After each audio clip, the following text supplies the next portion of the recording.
friends, today I'm going to show you how I painted our CNC cut sign back here that's in the shape of a basketball.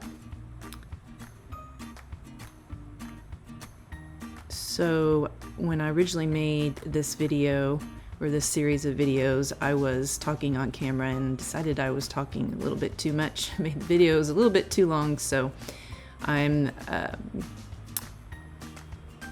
doing a voiceover now, so my hands aren't going to match up with what I'm doing, or what I'm saying, sorry. So I've got the black paint and a foam brush, which is the best way we've found to paint in the grooves of our DesignGrounds sign backs. It's just cheap craft paint that I got for 99 cents at Hobby Lobby. And as you can see, even in the grooves, which I have not put any sanding sealer on, no primer or anything, the paint's going on pretty quick and easy. Now we will also be offering this sign back with a blue masking on it, and if you purchase it with that, you can paint the grooves, let it dry, and then peel off the masking.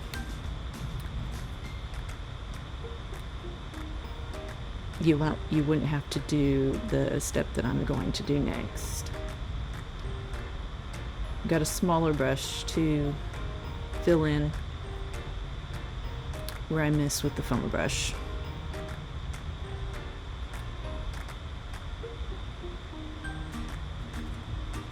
And just kind of picked it up so I can see the edges and make sure I've got everything in there good.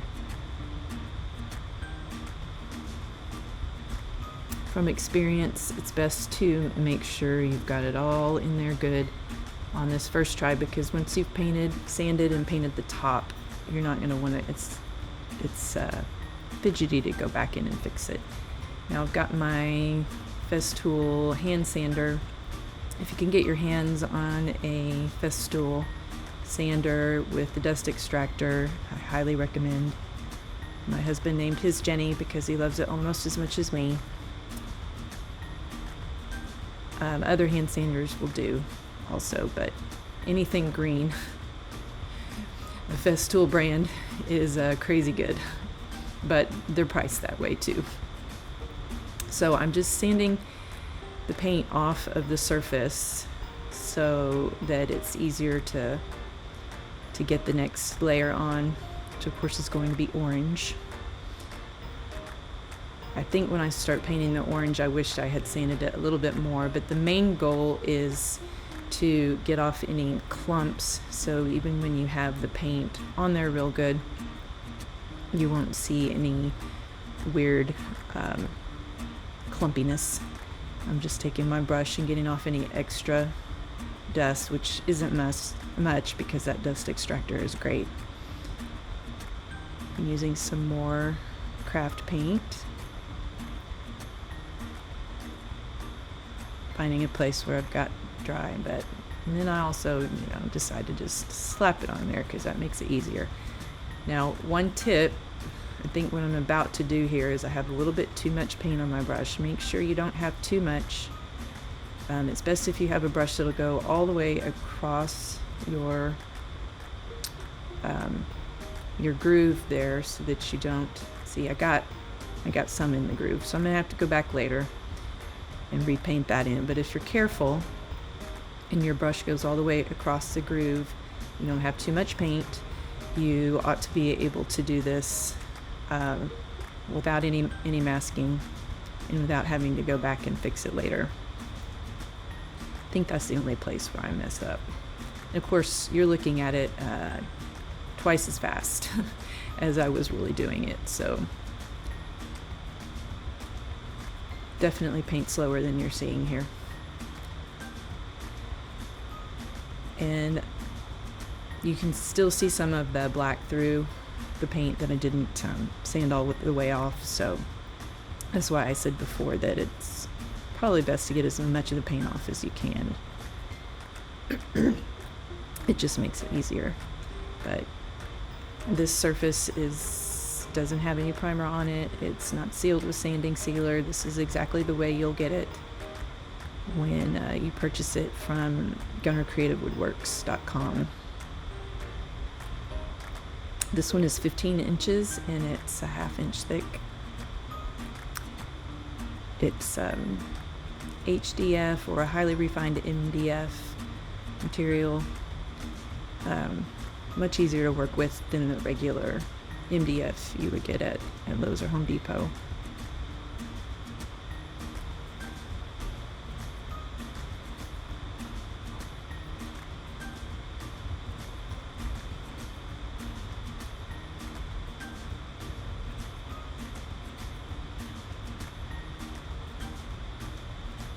So I'm finishing up the first coat on the surface,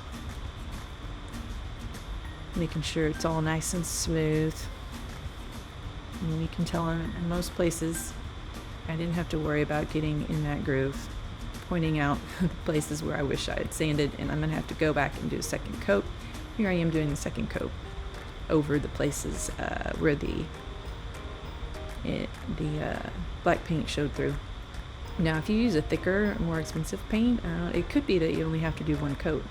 I haven't done that yet. So let me know if you use a better paint, if it works better.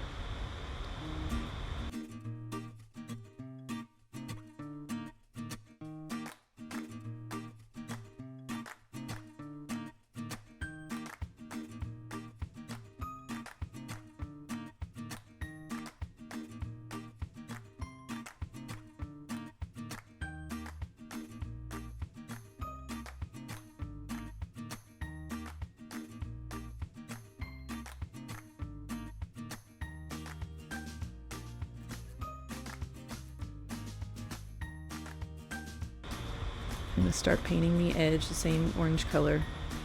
I'm still amazed at how easily you can paint the cut edges of this MDF, HDF. When we started this journey of trying to figure out how to make these CNC cut boards, we started with regular MDF, and it was just a nightmare. Not fun to paint at all. These are very easy to paint.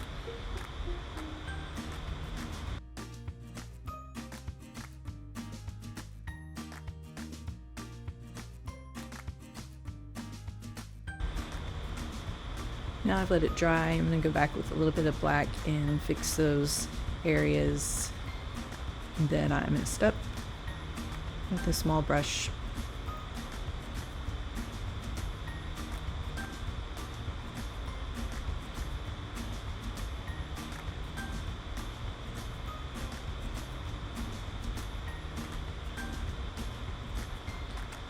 And I'll probably go back and do the orange again. So you probably know in painting, the fewer times you have to go back and forth, the better. This is my laser just cutting out the pieces that I'm going to glue to the board. Now I've lined up the letters the way I want them. They're just sitting on there now, so I put a piece of painter's tape on the bottom, so when I glue it I can line it up just right, and I'm using a pencil on the edge of all the letters, so I make sure I put it in the right place.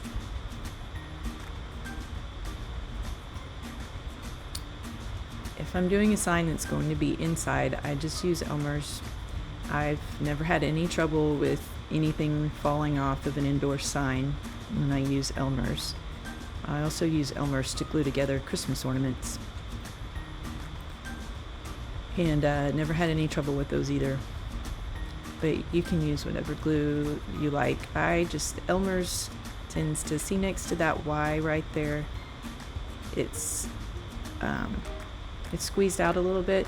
Elmer's is going to dry completely clear. Some other wood glues, which is the same type of glue as Elmer's, PVA glue, I've found that they don't dry clear like Elmer's does. So I just every time I try a different glue, I just go back to Elmer's, because I've never had any complaints. Wouldn't recommend it for outside though. And it also, it initially holds well, but you can kind of rotate it for a few minutes. If you stand back and look, like the R right there, I stood back and looked, and I could still move it a little. And now I got a piece of cardboard or cardstock and just scraped out that excess glue. Even though it dries clear, the least glue you can have on there, the better. Now I'll take off the tape and let it dry completely. This is the other piece that is going to go with this design for my nephew Riken. He's going to put it on his door,